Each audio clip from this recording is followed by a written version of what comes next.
Hi all, good afternoon. So இது Sunday vlog. எனக்கு கிச்சனில் கொஞ்சம் இந்த பேன் எல்லாம் மாற்ற வேண்டியது இருந்துச்சு. ஸோ பக்கத்தில் ஒரு ஷாப்பில் போய் பேன் மாற்றிட்டு அப்படியே வெஜிடபிள்ஸ் எல்லாம் வாங்கலாம்னு சொல்லி போயிருந்தேன். நான் நார்மலாக வந்து இந்த ஹைப்ரிட் தக்காளி தான் யூஸ் பண்ணுவேன். வை பிகாஸ் எனக்கு அதில் கொஞ்சம் சீடு கம்மியாக இருக்க மாதிரி இருக்கும் அண்ட் புளிப்பும் கொஞ்சம் கம்மியாக இருக்கும். நாட்டு தக்காளி வந்து எனக்கு ரொம்ப புளிக்கிற மாதிரி ஒரு ஃபீலிங் இருக்கும். ஸோ இன்றைக்கி வந்து எனக்கு இன்னொரு என்னென்னா, ரொம்ப நாள் கழித்து எனக்கு இளநீர் பாயாசம் சாப்பிட்ணும் அப்படின்னு ஒரு ஃபீல் வந்துச்சு. ஸோ அதனால் இளநீரெல்லாம் வாங்கிட்டு இன்றைக்கி ரைஸு, மட்டன் கிரேவி, ரசம் பண்ணலாம் அப்படின்னு இருந்தேன். ஸோ யூஸ்வலாக ரெடி பண்ணிட்டேன். ரைஸ் வச்சுட்டேன், மட்டன் வந்து ஒரு 5 to 6 விசில் வச்சுட்டு தென் கிரேவிக்கெல்லாம் ரெடி பண்ணிகிட்டு இருந்தேன். நார்மலாகவே நான் வந்து இந்த இஞ்சி பூண்டு எப்போவுமே வந்து அரைப்பேன்.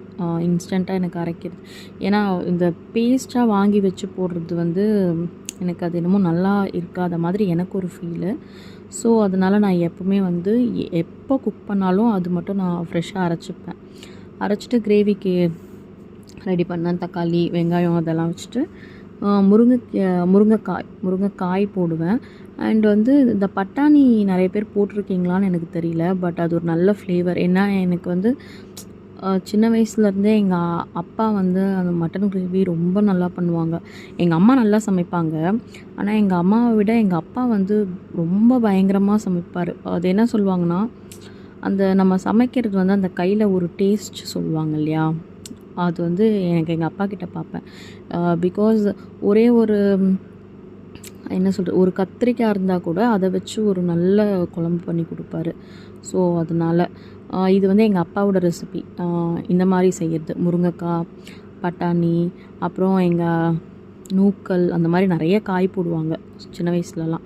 நூக்கல்லாம் நான் சாப்பிட மாட்டேன் பெருசாக, அதனால் அதை நான் போடுறதில்ல. பட்டாணி, முருங்கைக்காய் போடுவேன். இந்த சைடில் வந்து என்னோடய டாகுக்கு வந்து ஃபுட் அப்படியே ரெடி பண்ணிகிட்ருந்தேன்.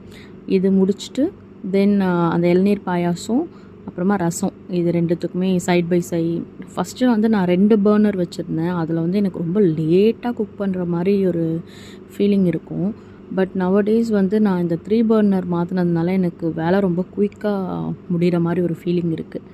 யாருக்கெல்லாம் அந்த மாதிரி ஒரு ஃபீலிங் இருக்குது தெரில, எனக்கு கொஞ்சம் ஃபாஸ்ட்டாக ஒர்க் பண்ணுற மாதிரி இருக்குது. ஜென்ரலி நான் வந்து குக்கிங்க்கு வந்து மிஞ்சி போனால் ஒரு 1/2 hour 45 minutes தான் எடுத்துப்பேன். ஸோ இது வந்ததுலேருந்து, இந்த 3 பர்னர் வந்ததுலேருந்து இன்னும் ரொம்ப ஃபாஸ்ட்டாக குக் பண்ண ஆரம்பிச்சிட்டேன். ஸோ அவ்வளோதான். இன்றைக்கி ஒரு இளநீர் பாயாசம், தென் மட்டன் கிரேவி, ரசம் கொஞ்சமாக, ரைஸு, அதுக்கப்புறம் எப்பவுமே ஒரு காய் எடுத்துப்போம், ஏதோ ஒரு காய். ஸோ அந்த மாதிரி இன்றைக்கி இதுதான் லஞ்ச்.